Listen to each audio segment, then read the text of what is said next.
কওমি, এই তো আমার কওমেরা, এই তো আমার উম্মতেরা, ইত্তাখাযু হাযাল কুরআন মাহজুরা।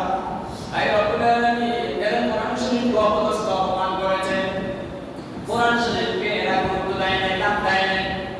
আনাস ইবনে মালিক রাদিয়াল্লাহু তাআলা আনহু قال قال رسول الله صلى الله عليه وسلم من تعلم القرآن وعلق مصحفه বিশ্বনবী জনাব মুহাম্মদুর রাসূলুল্লাহ সাল্লাল্লাহু আলাইহি ওয়াসাল্লাম ফরমান মান তাআল্লামা আল-কুরআন যারা কোরআন শরীফ শিখলো ওয়া আল্লাকা মাসহাবাহু শিখার পরে কোরআন শরীফে ঝুলদান দিয়ে বেঁধে আপনার নাকের উপরে আলমিরার ভিতরে রেখে দিয়েছিল লাম ইয়াতাআহাদু সকালবেলা কোরআন শরীফ, সন্ধ্যাবেলা কোরআন শরীফের কোনো খোঁজ খবর নেই নাই। ওয়ালাম ইয়ানজুর ফীহি কোরআন শরীফের দিকে কোনোদিন আর তাকানোর সুযোগ হয় নাই। শুধু ব্যবসা বাণিজ্য নিয়ে ব্যস্ত, সামাজিক কাজকর্ম নিয়ে ব্যস্ত, রাজনীতি নিয়ে ব্যস্ত, অফিস আদালত নিয়ে ব্যস্ত, কোনোদিন কোরআন শরীফের দিকে তাকায় নাই। লাম তাআহাদু কোরআন শরীফের কোনো খোঁজ খবর নেই নাই। ওয়ালাম ইয়ানজুর ফীহি কোরআন শরীফের দিকে তাকায় নাই। কিয়ামতের দিন কোরআন শরীফ তার গলায় ঝুলন্ত হয়ে আসবে। কার গলায়? যারা কোরআন শরীফ পড়ছে, আমল করে নাই, মানে নাই, পড়ে নাই।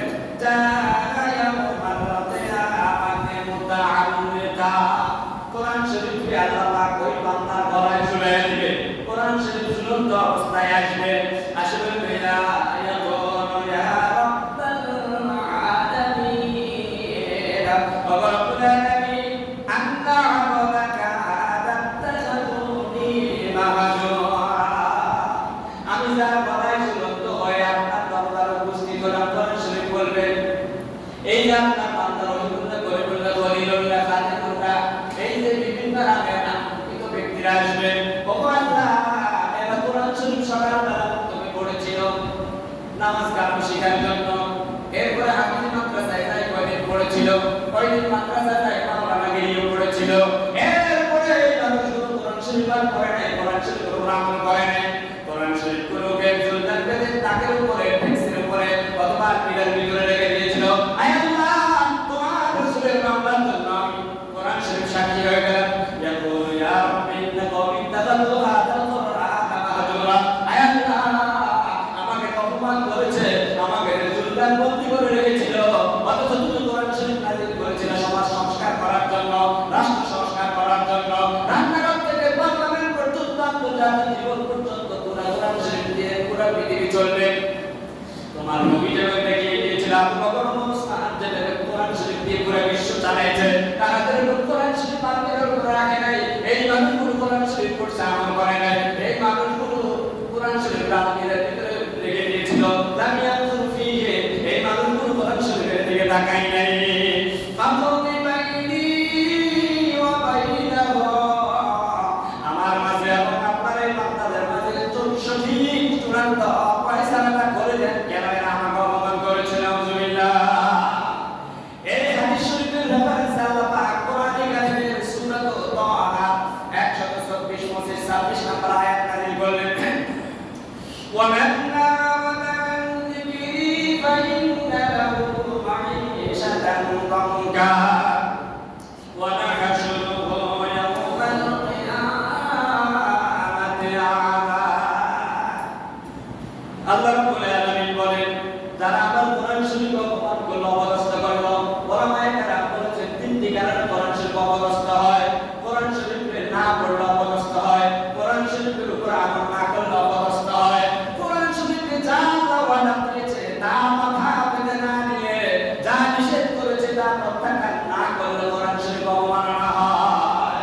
আমার আল্লাহ রাব্বুল আলামিন বলেন, মান আ'রাদা আন যিকরি ফাইন্না লাহু মাঈশাতান দানকা। যারা কোরআন শরীফের উপর আমল করে নাই, কোরআন শরীফ পড়ে নাই, কোরআন শরীফের বিধানগুলো মানে নাই, এই মানুষগুলো ওয়ানাহশুরুহু ওয়া না'রাদা আন যিকরি ফাইন্না লাহু মাঈশাতান দানকা। এই মানুষগুলো রিজিক আল্লাহ পাক বরকত কমায় দেন, এই মানুষগুলো আযাব আয়েশ আল্লাহ পাক কমায় দেন, এই